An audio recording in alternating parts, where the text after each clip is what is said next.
exciting webinar with our NNJR members. Tonight, I'm very proud to have Mark Harston from Porsche North America, Michael Tam, Product Manager of Sports Cars North America, Calvin Kim, all four-door product, Panamera, Taycan, and Macan, sorry. Tonight we have an awesome giveaway, which we have not done before. Mark's been kind enough to donate a pretty great prize for folks to have a bid on. It's for best question. It is a beautiful picture, framed, matted, and we're gonna have that sent to whoever the winner is. And again, this is for best question. Tonight, Bill Gilbert will be our moderator. Matt is home or here as our tech support. And I want to thank everyone for making the time to join us. I know the product line is very interesting. Mark also mentioned he'll be able to share some corporate information about Porsche, which all our members are always very interested to hear about. So any new members we have on the call tonight, welcome. Thanks for joining us. Also wanted to give a shout out to those heading out to NJMP this weekend for another DE. Hope everyone has a great, safe time. And again, thanks for joining us tonight. I'm going to be turning it over to Bill Gilbert. Quick disclaimer, if anyone misses any piece of this event tonight, you will be able to watch this on our YouTube channel, closed Facebook group, and our website. Without further ado, I turn it over to Bill Gilbert. Thanks again for joining us. Thanks, Shannon, and let me add my welcome to everyone tonight, including those of you headed to Lightning this weekend. I talked with many of you last night and the night before on the classroom sessions for Lightning, and I know a lot of people are excited about a great weekend, and fingers crossed, weather looks good. So. So I mention that because particularly with Michael up first talking about sports cars, we have a lot of people who are interested in performance cars and GT cars and so on, but I'm getting ahead of myself. So let me add my words of welcome for Mark, Michael, and Calvin. I think tonight's going to be great. I'm looking forward myself to learning a lot about the new cars and what's new and what's going on at Porsche Cars North America and with Porsche in general. So with that, I'm going to turn it over to Mark. And Mark, welcome to NNJR PCA, and take it away. All right. Well, thanks Bill and Shannon and Matt for putting this on. It's our honor to be on here tonight to be able to talk about some really neat Porsche things that are going on in the Porsche world and the club world. And I brought two very special guests with me this evening. They're going to talk about the fun stuff. They're going to talk about the new product that's coming out. If you guys have questions that you want to ask about, whatever they're talking about, please just send them on over to Bill, and he'll try to get through as many as possible. So first, I want to kick it off by saying, hey, PCA, Porsche misses you. We miss you at the events. We miss seeing you at the tracks. And hopefully 2021 will be just a little bit better to where we can all get together once again, because we really miss seeing you out there, and hope that you're using the time to enjoy your car and drive it as much as you can. So first, I want to welcome Michael Tam. He's our product manager for sports cars for North America. And Michael and Calvin, they get the cool job. They get to play with all the new toys and check all this stuff out. And so that's why I wanted to bring them along tonight to talk to everybody, because these are the guys that really know the nuts and the bolts of our product. And so we've got some really neat things to share tonight. And so I guess I will go ahead and welcome Michael Tam first off. Go for it, Michael. Thank you very much, Mark. I'll be honest, I do really miss you guys, talking to you guys at the PCA breakfasts, Parade, Monterey, Amelia, all those places. I do miss talking to you guys and actually getting some of the insight as to what you enjoy about our product. But that being said, let me just chat a bit about 718 first. 718, GT4 and Spider, of course, are great new additions, and this year we did start delivering them. The biggest difference about GT4 this generation around, the second ever generation for GT4, are the aerodynamics. The aerodynamics, there's 25% more downforce in the new GT4 without creating any additional drag. It's kind of incredible how they were able to manage it, because traditionally people just put a bigger wing on, right? But that sacrifices that, it creates more drag, you need more horsepower to overcome and everything. But with the lack of that, it both has more horsepower now and has more performance overall. And a lot of that is actually due to that new diffuser you see at the back of the GT4. That lower section, we actually create a special split exhaust, that's kind of a saddle exhaust.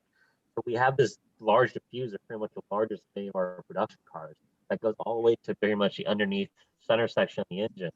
And that actually allows for about 30% of the downforce in the back.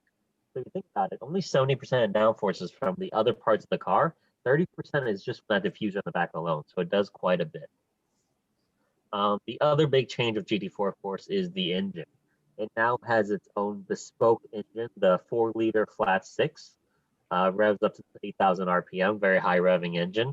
It's actually derived off the 992 engines that you see in our Carreras. So what we did was take the 3-liter twin turbocharged flat 6, chop off the turbos, or stroke it, strengthen the internals, and make it a little more GT-centric performance-wise, and created that 4-liter. So it's brand new. It's not derived off the GT3 motor. And a lot of that is due to size and packaging constraints. And now, as you see, the Spider actually shares that same motor.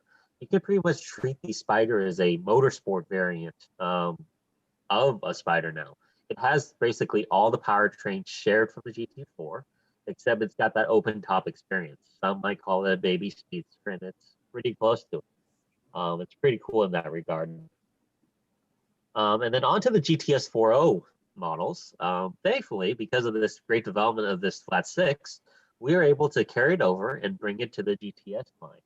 As you might recall, the GTS for the 718 was introduced the 2.5-liter flat 4 turbocharged, but because now we have a flat 6, we are able to put it back in. We've heard everyone's, want of having that flat 6. It develops a little more horsepower, it has a little more performance, but of course the turbocharged engine had more torque. But for us, really, it was to make sure that the GTS had the most emotion possible. The GTS is always the emotional part of our model lineup. It's the most fun, if you can, with the most daily drivability compromise. So both of it come together to become a great package. In fact, I just ordered my GTS 4.0 company car just about 2 weeks ago. I'm kind of excited to get it this spring. I'm just driving this Macan GTS right now to kind of tie me over. I've got a bit of a GTS bug, if you can't tell. That being said, we are not completely going away from the flat 4s. The flat 4s are actually great motors. The 2.0 and 2.5 both won Engine of the Year awards back when they were first launched. And we will keep those going in the base T and S variants of the 718.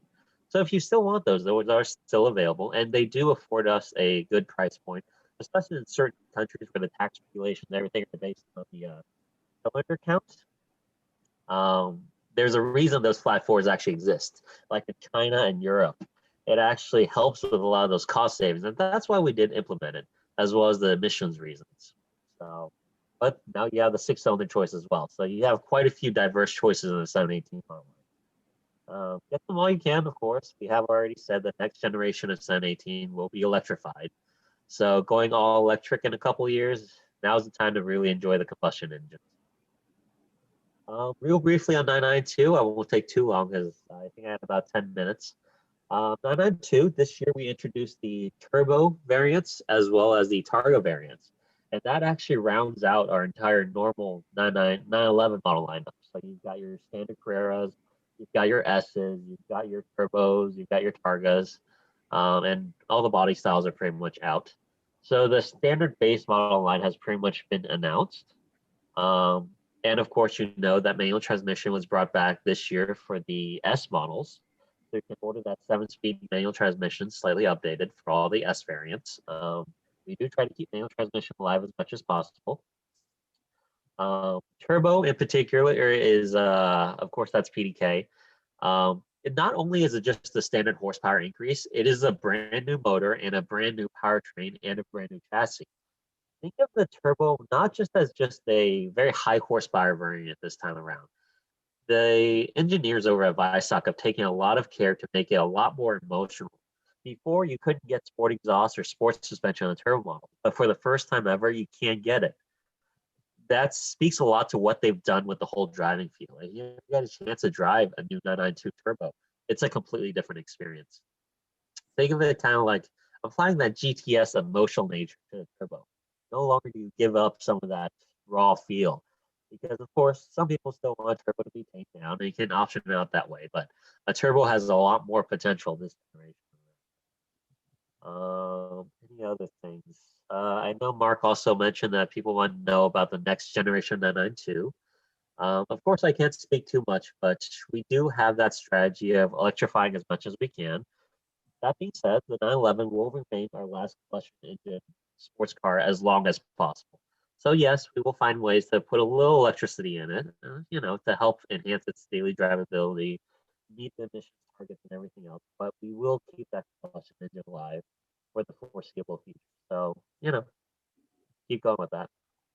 So I guess that's my quick spiel about sports cars. Do you want to go into questions about sports cars or anything?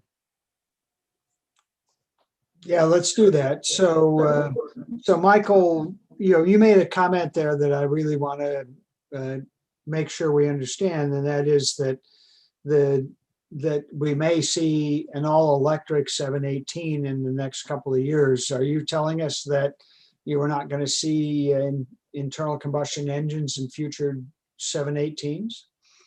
Well, Oliver Blumen has already said the next generation of 718 is completely electric, all battery electric. It's especially for that sinking segment, it's kind of difficult to see us keeping both alive, both electric and combustion engine variant. That's a lot of model lines for us to keep alive. But that being said, we are evaluating all possibilities. You never know what might be in the future. And then related to that, there's been, as I'm sure you know, lots of speculation about, let's call it a 914 successor, an entry-level, lightweight, electric type 914. What are your thoughts on that? I will say, I think all you guys that have put together proposals for that car, it really helps us internally to fight for that sort of segment of car from the North American standpoint. And we always listen to your feedback. We always like to hear what kind of cars you guys want, because it's not just us designing in a whole. We do actually listen to all our loyal customers. That being said, of course, it's always a difficult fight of starting a whole new model line and finding the budgets and all the marketing and everything that goes around it. So it can be a little tricky, but we're always exploring new products. And then somebody asked a question saying, I've had my 718 GT4 for 3 months now, and I still find the sound uninspiring. Is that because of the Euro sound regulations, or is there something else going on? So for one, I am very curious how many miles he's put on 3 months, because after break-in, it does sound better. I will guarantee that. That being said, the regulations for sound actually vary quite a bit across the world. And in fact, there are certain states in the United States, like California, that have more and more stringent decibel levels too. So it's not only the European regulations. That being said, a lot of people do talk about the particulate filter. And while we don't get a full active particulate filter in the United States, we do still have a bit of a matrix in there to form the same amount of pressure that the other filter would, in order to simplify our exhaust engineering, because we can't engineer unique exhausts for every single country. So that will limit a bit of the sound. So definitely I recommend driving the car some more and breaking it in. And there's only so much we can do to stay within regulations to keep selling cars, but we're doing our best here. And you commented on the turbos versus the flat sixes, which are obviously not turbos. it, setting aside the rest of the world where I'm sure we all understand the regulations, push toward lower displacement and turbo motors and all that, the trend a couple of years ago seemed to be very clearly by Porsche to go to pretty much all turbo motors, with the maybe exception of a GT3, and then then we saw flat sixes, in a GT4, and then more in a GTS. So how much of that is sound and how much of that is what, performance for those of us who like GT cars versus other factors? What does your market research tell you about the sound and other factors that drive turbo versus non-turbo? Some of you guys might even receive the GT survey we did recently, and we do listen to all that feedback. There is quite a bit of it in the GT cars is about emotionality, right? And that's why we do try to keep it naturally aspirated flat six as much as possible. But we do have to strike a balance. There are certain countries like China where they can't sell any of those cars because of the high displacement, high consumption.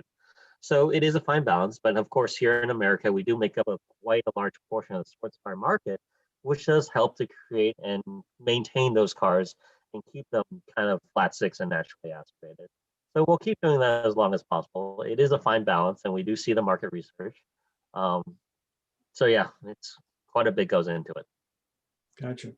So a follow up on the 914 related question, somebody is asking, is it possible in today's world to launch a small, nimble sports car that weighs 2,500 pounds, or are those the yesteryear and not today?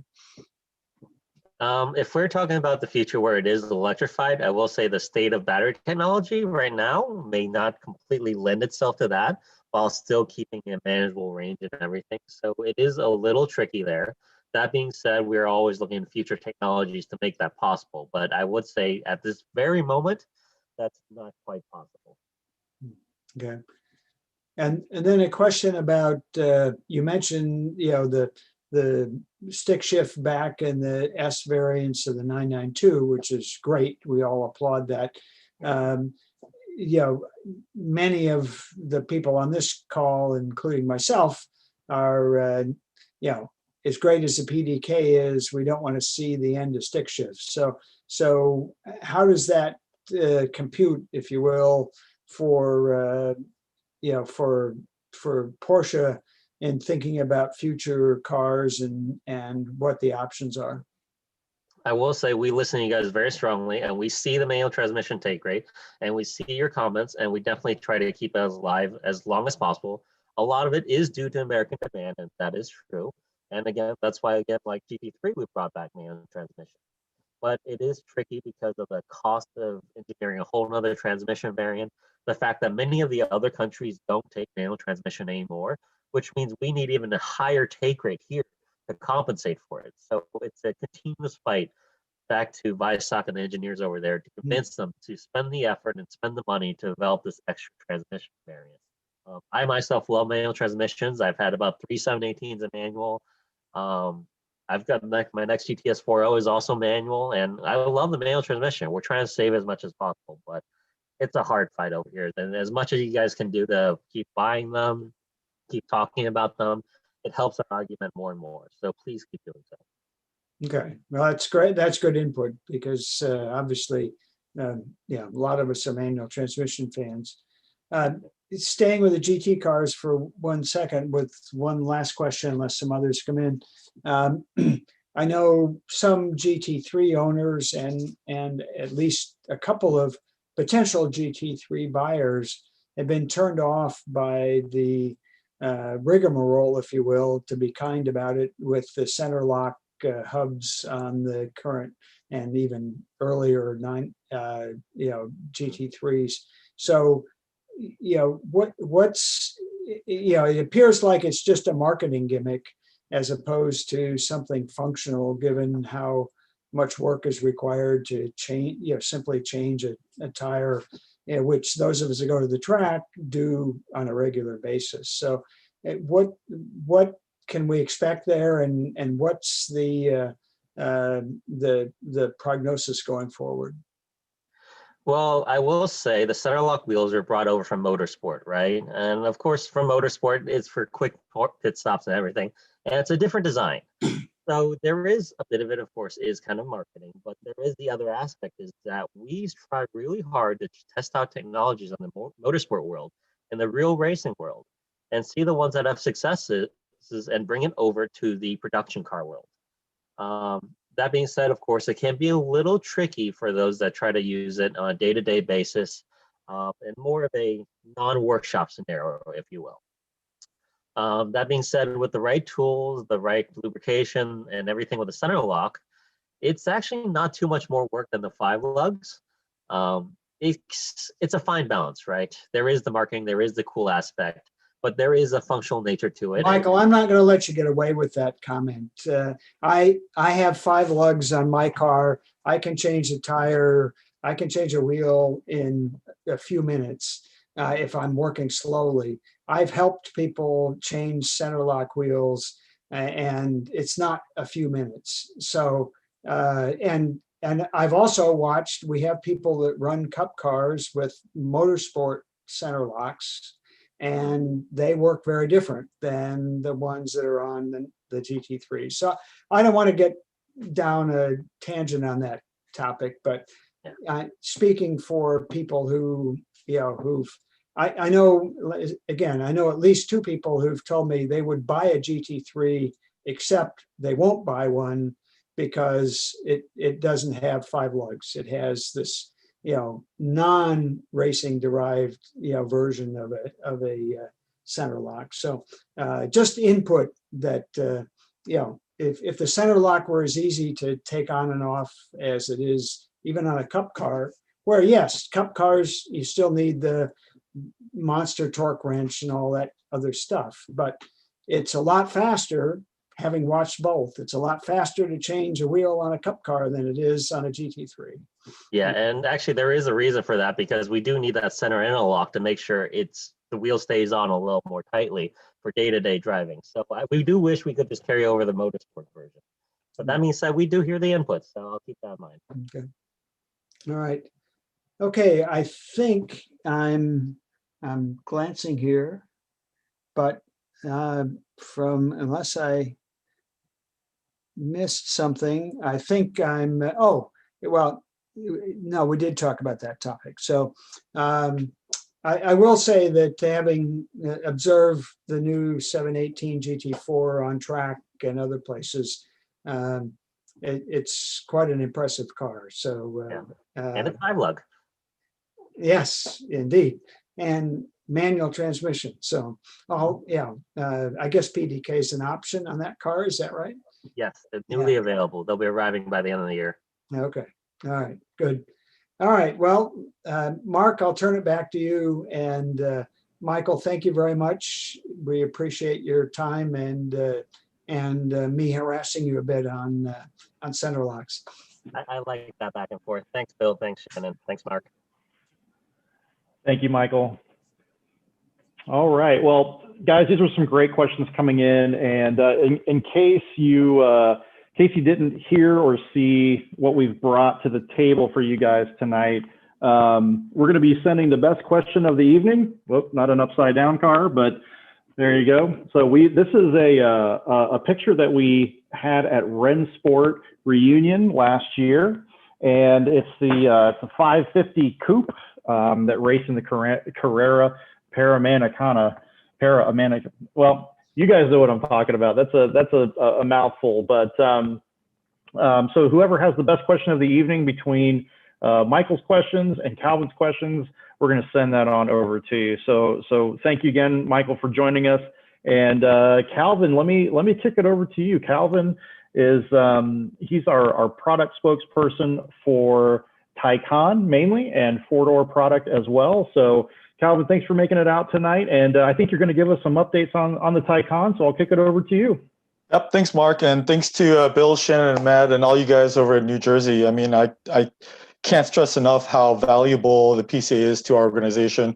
The PCA is the largest single make car club in the world. And, that helps us as a brand market better, sell better, fix better, including those motorsport single lug wheels. By the way, I'm very quick at those, and I'm just as fast changing a GT3 tire as I am a 5 lug. But I wanted to talk to you guys about electrification. It's been viewed as a dirty topic by sports car enthusiasts because people attribute electric motivation to kind of the antithesis of what makes sports cars fun and exciting: nimbleness, agility, the sound, the wind in your hair, that sort of a thing. But thankfully, people that have driven the Taycan have commented that it's every bit as a Porsche as anything that we've ever made. I mean, if you look at history, I know this is a little bit tangential, but when you look at what Ferry Porsche first designed back when he worked at Lahner in 1898 or 99, it was a hybrid. It was a battery car. He did a series hybrid, with a gas engine on one axle, electric motor on the other axle. And it's kind of funny because when the Panamera hybrid launched, it's like, hey, wait a minute, we're going right back to square one again. And sure enough, I think if Ferry was around today, he probably would have gone into electrics a little bit faster. Why is that? Well, because the response to your throttle pedal is that much more instant. And because you have this big bank of batteries down low in the car, you can keep your center of gravity very low. When you have a low center of gravity, your suspension kinematics can stay way more consistent. When your suspension kinematics are more consistent, your contact patch stays more consistent. And for sports car drivers, the constant contact patch is what allows you to have breathtaking performance on a twisty road, on a racetrack, what have you. The Taycan is the slipperiest production car we've ever made. It has the lowest CG that we've ever made. Its 800-volt charging means you can charge and discharge faster than anything on the market today. There's been a lot of talk about other competitors bringing their cars to tracks and beating or making records. I looked into this. I can say quite confidently that they actually haven't broke any records at all, because in order to have a record, there's two categories. One is during a race, and another is with a production car.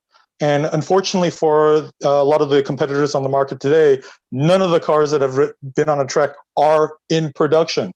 Only the Taycan Turbo S is in production. And speaking of the Turbo S, there's also two other variants of that car, the Taycan Turbo and then the Taycan 4S. Our management has already announced that there will be more variants. Next year, we'll have the Cross Turismo, which is the long roof version, has a little bit more ground clearance. For you guys in New Jersey, it's perfect because if it snows, it's not that big of a deal. We've heard a lot of issues with first-time sports car Taycan buyers. You guys already know about the low overhangs and making sure you go up driveways at an angle. A lot of new EV buyers don't know that, and so they've been having interference issues between the front lip and their driveways. Well, the Cross Turismo solves all of those problems. The Taycan is the most advanced car we make right now, and its pedigree stems from the 918 and the 919 race car. I mean, that's not a bad place to be. The thermal management system, for example, from the 918 Spider carries right over to this car. Literally, you could almost, in fact, I think you could say that the Taycan would not be where it is if it wasn't for the 918, which is very ironic because the 918 is arguably the hypercar for Porsche. It's the Courier GT of this era. And it's done so much for our brand to catapult it into the 21st century, the next chapter of the brand's evolution. And it's been really cool to work here and launch these cars because you can see the brand moving quickly. Like our cars, the company itself has a lot of agility. When I'm interfacing with the media and they will bring up a concern or whatever, I always ask them, hey, what do you consider Porsche to be? Do you consider it to be the world's largest boutique sports car manufacturer or the smallest full line car manufacturer? Because depending on your perspective, your views and what you think the company should do will change very drastically. Well, I'm here to tell you that we're actually both. Our manufacturing, our R&D, we work just like any of the big dogs in the world, where the engineers, the product development guys, our marketing team, they work like a small boutique company. I mean, it's pretty amazing that even I, out here in the sticks of the United States, at a subsidiary, I still have very good access to our colleagues in Germany. I know Mark and Michael have that kind of access as well. So because we keep a very flat organization, it allows us to kind of send issues right up to the top, as well as make sure that their perspectives, their viewpoints go right to you, so you know exactly what we're doing at every point. Yeah, Bill, I'll back to you for questions. Okay, well, you mentioned the variants on the Taycan. It would be helpful, I think, to just, at least for me, to just tick down the variants, including, and I'm unclear whether the base Taycan, whatever that is an announced product or unannounced or shortly to be announced. But take us through just quickly. I know there's, Porsche did its normal thing of starting with the high-end model and then working their way down to the base models. But take us through those, because I think I'm sure I'm not the only one that's a bit confused. Absolutely, Bill. At the top, you've got every Porsche owner will know what should be at the top, and that's the Turbo S and the Turbo.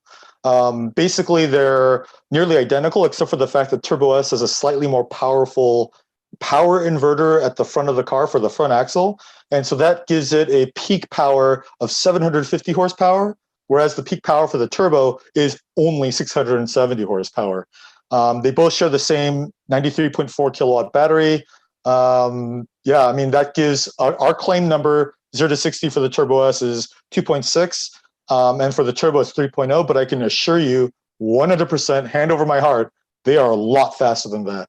I don't know, when we do the 0 to 60 testing, we always are very conservative. We always kind of take a worst case scenario, but there was an announcement made for the 2021 model year Taycans, and people noticed, hey, the acceleration numbers are lower. Well, they basically realized the worst case scenario in the car never happens. So they were able to bring down that number to something a little bit better. But having said that, real world people are still seeing much faster than even those reported numbers. Now, at the current bottom end of the entry level car, if you will, is the Taycan 4S, and that only makes 562 horsepower with the big 93.4 kilowatt battery. Unique to the Taycan 4S is you can get it with a smaller battery. It's only 79 kilowatts, and it makes 522 horsepower, somewhere around there. And so that's kind of the way that we anticipate people coming into the brand that just want an electric car, that don't need eyeball smashing acceleration. The Taycan 4S is unique because the front axle on the Taycan 4S is exactly the same as that on the Turbo. And in fact, the power inverters between the cars are identical too. And just that the rear motor has been shrunken just a little bit to make it a little bit more optimized for more focused on range than necessarily performance. And for the rear drive model that you mentioned, Bill, that right now is currently only homologated for China and for Europe. We are in discussions here in the States of whether or not we need to bring that car. The 4S is selling very briskly, and so far we haven't really heard too many complaints about pricing. It's about on par with what you'd expect from a 4S four-door model. I'm guessing that we're trying to judge the potential demand because it's an electric car, all new infrastructure. We spent over $1 billion renovating Zuffenhausen, one Porsche Drive in Europe. Or it's not Porsche Drive, it's Porsche Strasse in Europe to allow us to build the Taycan right alongside the sports cars, and to recoup that is going to cost a lot of money, which means that the per dollar value for each of the cars is quite high. Unlike the Panamera, which has a good size gap between, say, a standard model and a Panamera 4S, we're not sure if we can come to market with an equivalent size price difference. So, how close to a 4S price can we sell it? And would people still tolerate? We're still deliberating, doing our market research to find that out. Okay, great. So a quick question on the 0 to 60 times. Is that standing start or rolling start? Standing start, of course. Standing start. Okay. Yep. All right. So somebody's asking if there's going to be a Sport Turismo version. There will be. We haven't announced if that's coming to the United States or not.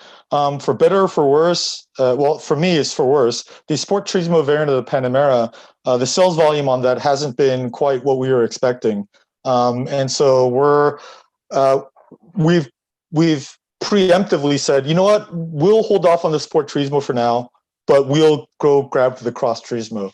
The Cross Turismo, I think for some people, will look at that as a crossover, and for whatever reason, when you say that you have a crossover for sale, people go goo goo gaga. I know we all know that that's neither here nor there. It's just a big puffed up hatchback. But hey, look, if it sells and that allows us to bring GT3 RSs and GT2 RSs and Speedsters, then so be it. Okay. So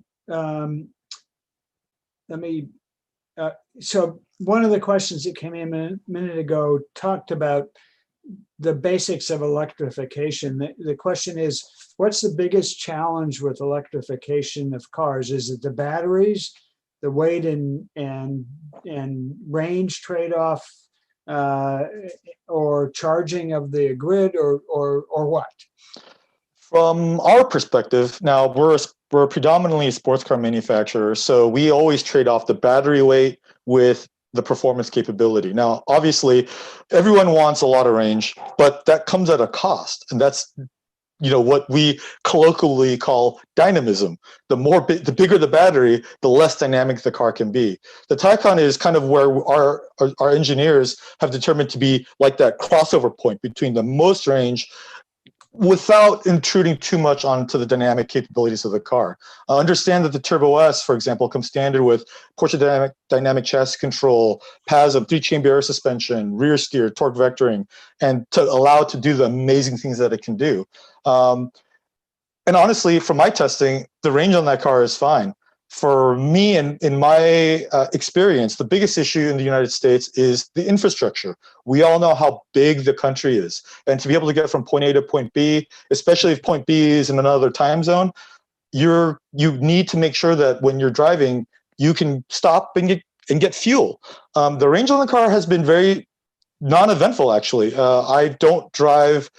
I'll be honest with you, I don't drive fuel efficient cars myself, so I'm stopping every 3-4 hours. Atlanta traffic isn't that great. To get out of town, you go through a lot of cities with traffic. That's a perfect opportunity to pull over for 12 minutes, get 40% more battery back in the car, have a coffee, check your email, which I get a lot of, and get back in the car and go another 3-4 hours. I haven't had any problems with it. I'm doing more testing all the time. I'm interfacing with our colleagues at the various charging networks to kind of pressure and just keep pushing the importance of having it. The analogy I give people for gas people about the state of the infrastructure right now is, imagine I tell you, hey Bill, get in your car, go drive to Detroit right now, but you can only use Shell gas stations, and you can only go to Shell gas stations that have more than 6 pumps. That's it. Now, you could do it, but you'd have to do a little bit of research. You got to go on Google Street View and make sure each gas station has 6 pumps, right? But it wouldn't be that big of a deal. And that's kind of where we're at today with the Taycan. But it's getting better. Electrify America has, hold on a second, I wrote this down because I wanted to make sure I didn't get it wrong. They have 462 800-volt DC fast chargers live today. They've got 137 more coming. And then there's another phase for next year. According to the US government, there are a total of 2,596 CCS, which is the high-speed charging, anything over 50 kilowatts. And for the standard 1772 plug, there's over 22,000 of them. And it's growing by the day. Really, if you're buying an electric car right now, I would consider you an early adopter. And plus, you charge cars mainly at home anyway. So the idea of waking up to a full car, all the range is available to you right from the minute you get in it. It's not that bad. It's actually pretty good. And for people that have gotten used to it, they wouldn't have it any other way. So staying with the electrification theme, talk to us about the electric Macan. When are we going to see that? What's it going to be like, and so on? You'll see it soon. I don't think that'll be on display until, I don't think we've even announced the exact time frame, but definitely next year. I'd probably put it the second half of next year. That's important for us. I mean, off the record, just between friends here, I view the Taycan as kind of like the way to get the entire Porsche audience used to electrification, because the Taycan's a hot car. It's a hot sports car anyway you slice it. And if for somebody who's really dedicated to gas to even look at an electric car, it's got to be something like the Taycan, right? I mean, if we came out with the Macan first, people would have just it's whatever. But thankfully, we went the right way, in my opinion. Start off big, go big, prove to the world that we can do it, and then show the rest of the world what we can do now. Okay, so I'm going to switch gears a bit with some of the questions. Staying with the four-door theme, but are we going to see a two-door Panamera? Are we going to see a 928 successor? We always talk about that, and that comes and goes based on kind of what the ebb and flow of that is. Off the record, I don't know. I don't think we'll see that, because our company is the products that we have are already so good, and I'd argue that the 992 kind of does that job of a two-door Panamera better than what I think a two-door Panamera could do in a smaller, lighter, more nimble package. The way that they've spread out the model line for the 992 is pretty. You can clearly see where the different heart of the various engineers, like the GTS versus the GT models versus the turbo, and like as Michael said before, this is the first turbo where you can get the sport options on it, and to me that's basically us saying here is what that would be. Yep. Okay, that's fair. So staying, I guess, in general in your bailiwick, although this may be more broad. So somebody's asking about, let's think about the engines and the powertrains in the Macan or Panamera and so on. Honda just dropped out of Formula One. Red Bull and others are going to be looking for motors. Is Porsche going to take some of these powertrains and put them in a F1 car in 22? I mean, I'll be honest with you, we always are experimenting with literally so much more than you ever know. There's all these little nooks and crannies in Weissach, and I mean, if you think of a weird combination, they've done it. Having said that, I think our eggs are in the basket of e-mobility at the moment. We're kind of redoubling our efforts with Formula E. We've announced, we've pulled out of the broader sports car marketplace, but focused ourselves on our one make series, the Carrera Cup for the United States, which is new. In fact, they just announced that they sold out of this first batch of 992 Cup cars, which is pretty amazing. So, yeah, as much as I'd love for us to devote, I'm a Formula One fan from the old days, from the V10 era, with groove tires and no traction control, and refueling. But I don't, and I'd love for us to pursue that kind of thing. But right now, I think our attention should be mainly on weight optimization, on power density.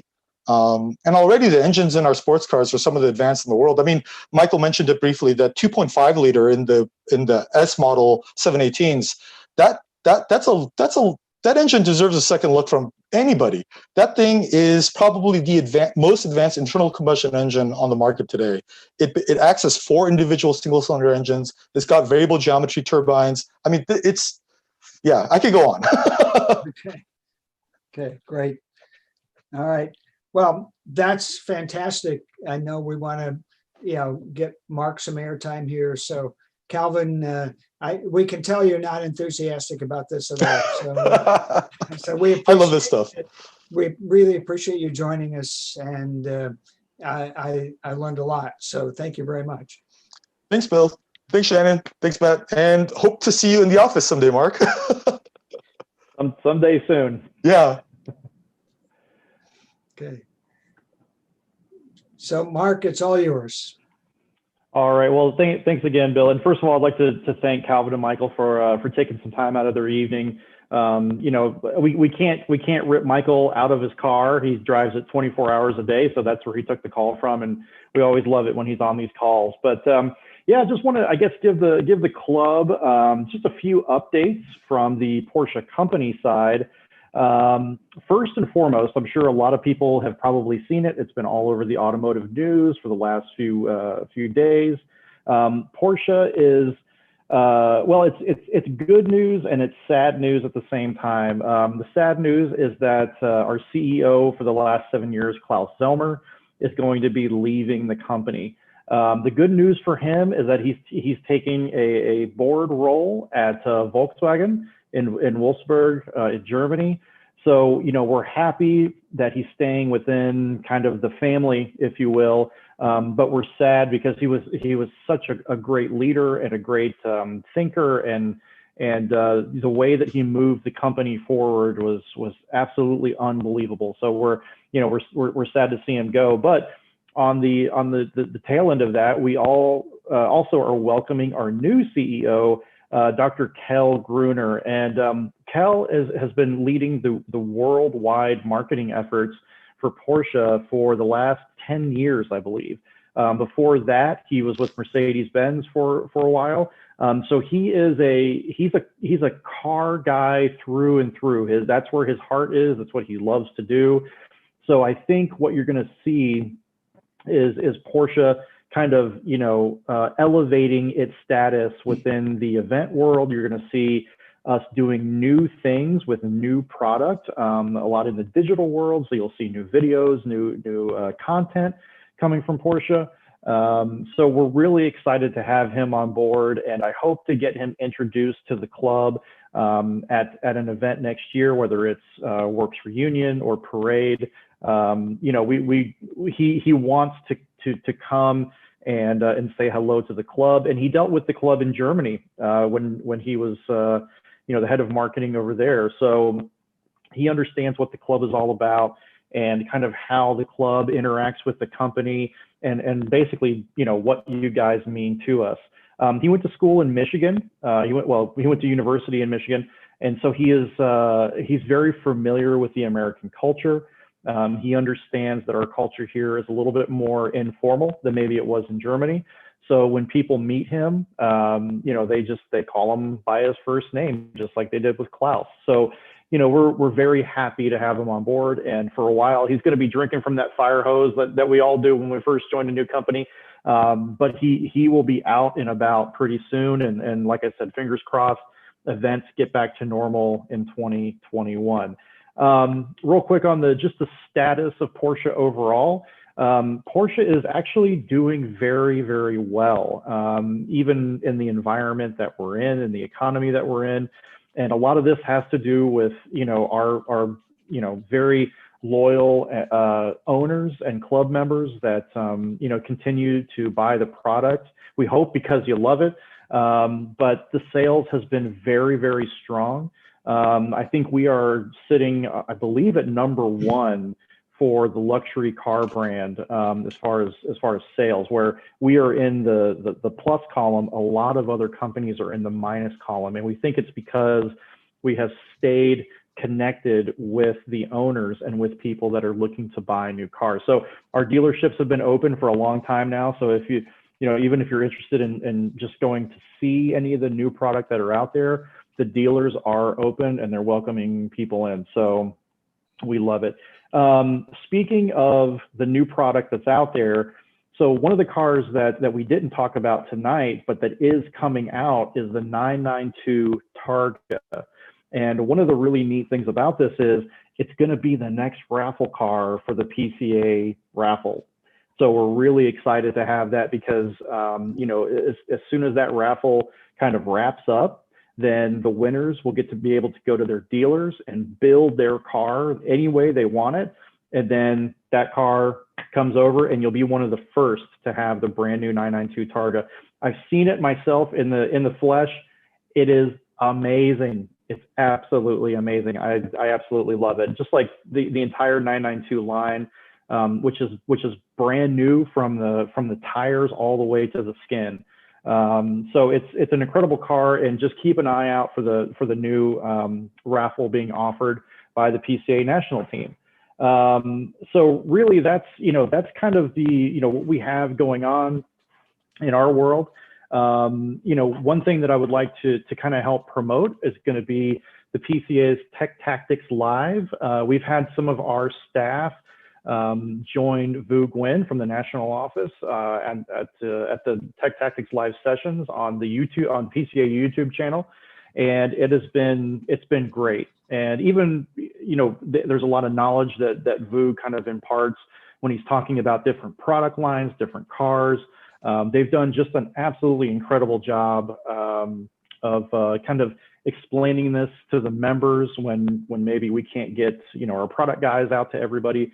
So, you know, that's one thing to definitely keep an eye on. And we're going to be doing probably more virtual and digital, you know, events, if you will, if you want to call them that, for the club in the future, at least until, you know, the world gets back to normal a little bit. So this is going to be something that we're really excited about.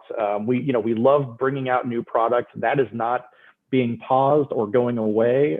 So we will continue to roll out new cars, and you know, hope that you guys will continue to take a look at them and enjoy them. So you know, I know on behalf of everybody at Porsche Cars North America, like I said, we miss you guys. Can't wait to see you. And yeah, that's Bill. I think that's about it from our world. Well, one of the questions that came in, let me make sure I find it here and read it properly. You know, asks if PCNA looks at social media, especially Renlist, to get design and marketing feedback for current and future products and cars. Absolutely, absolutely. This is I've been in the car industry for a very, very long time. This is one of the first companies that probably puts more stock in like the surveys that you do. Sometimes they'll send out you know, different questionnaires like, would you like to see a new 2-door or a new 4-door? What do you think about electric versus hybrid? This is stuff that we as a company have always taken very, very seriously. And you know, I'll just give you a really kind of just a quick funny story. We were in Germany a few years ago, and you know, one of the product directors over there, who was in charge of, I think he was in charge of the whole 718 line. Someone asked him, they said, well, you know, like, why do you keep making manuals? And he looks at everybody and he says, because the Americans want them. So it's only because the U.S. market continues to want a manual transmission that Porsche continues to make those. If the U.S. didn't want them or buy them, you'd never see them again. So that kind of goes back to your question, Bill, of, you know, how seriously do we look at the kind of the you know, the temperature of what people like, what they want to see next, and then where do we go from there? We take all that stuff very seriously, and I think that's what has kept our designs so great for so long. Yeah, that's great. That's great. A couple of questions that just came in that probably should have been asked to Michael, but people are wondering about, you know, the 992 GT3. When are we going to see that? Or maybe a GT4 RS. Well, since I want to keep my job, you know, I'll have to plead the fifth on that one. We're not sure, you know, if those are coming, when they're coming.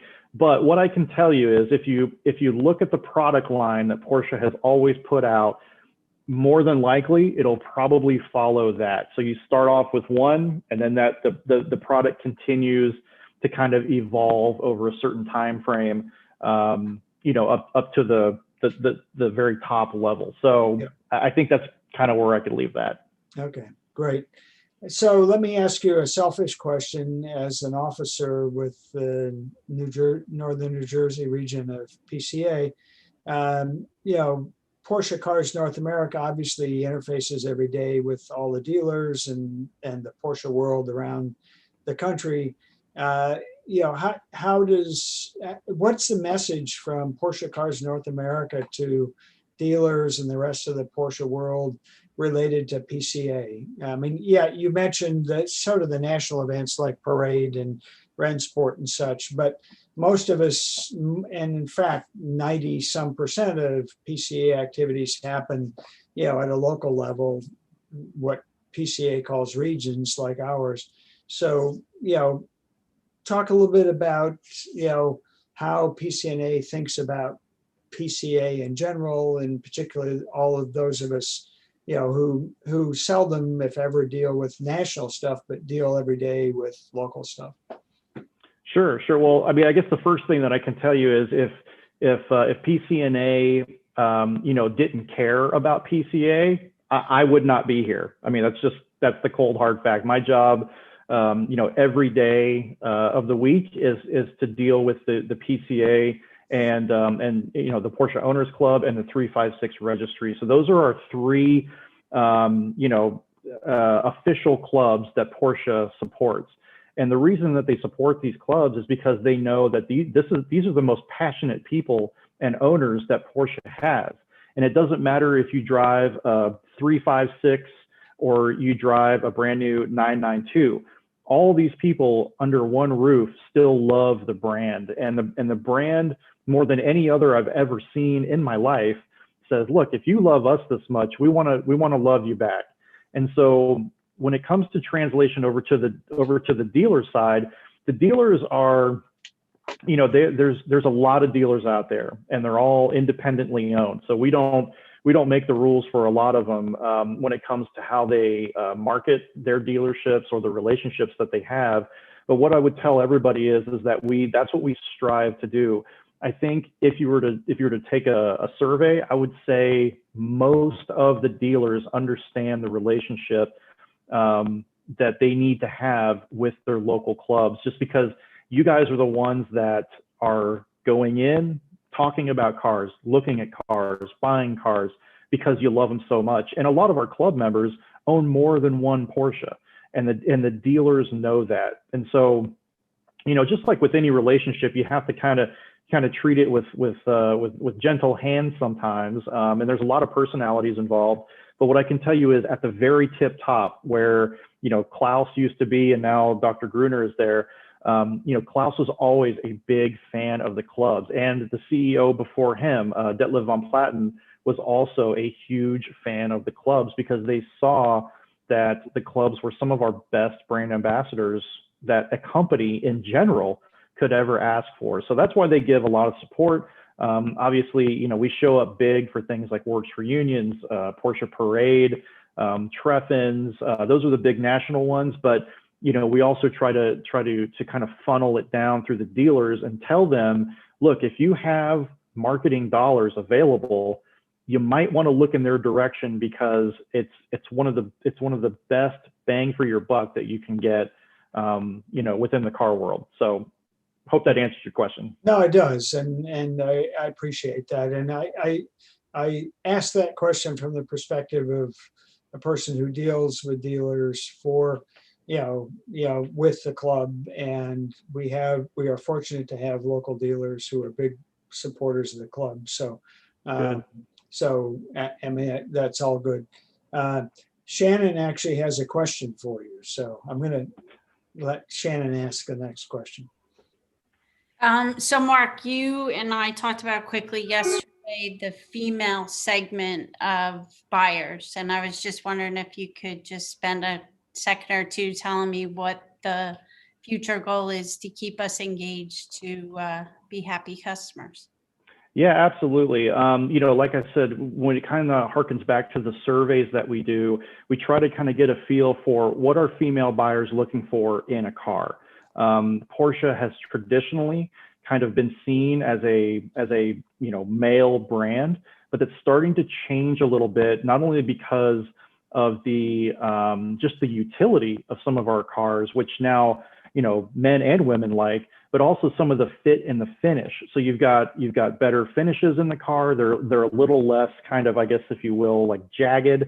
They're a little less race car and kind of more. There's still performance, don't get me wrong, but it's something to where it's a more inviting cabin in a lot of our newer cars. And I don't know if many of if our Northern New Jersey members look at social media a lot, but we actually just set a world record with a slalom set by a female driver. And I think she was only 16 years old. So we know that, up and coming female drivers are out there as well. And they're looking at our brand going, one day I'm going to have my own. But then you have the female audience that says, look, I'm ready to buy right now. What do you have? And, you know, some of them love sports cars. Some of them love like the Macans and the Panameras. Some of them love both. But really, this is a brand where they're trying to kind of change the attitude a little bit to where it's like, if you love cars, if you love not only performance, but also comfort, come and take a look at us, no matter who you are. So the female audience is very, very important for us to look at. And let me tell you, from the top, this is coming from the top worldwide. It is a very important segment for us, and one that we want to focus on. Great. Well, that's wonderful to hear. Thank you very much. I'm hoping I get to participate in some of those events again, like I did with Accelerating Change. Bill, are we going to pick the best question?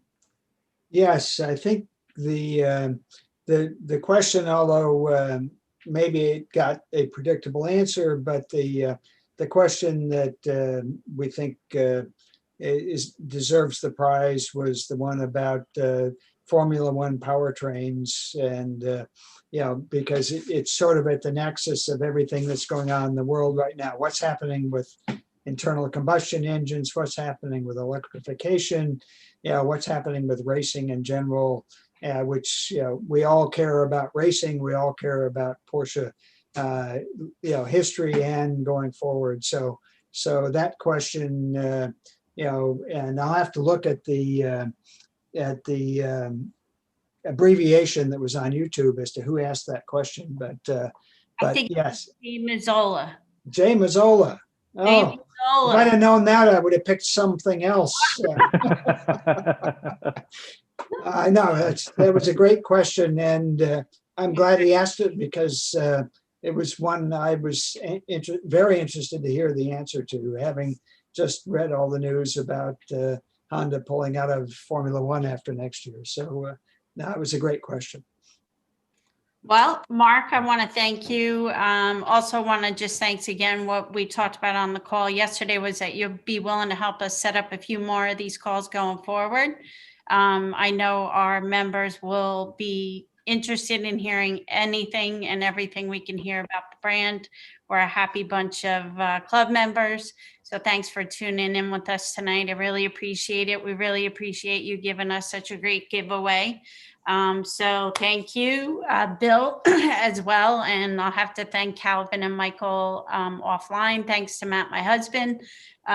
For the remainder of the month, I'm trying to tentatively, I'm trying to schedule Dennis Macchio from Monticello Motorsport Club.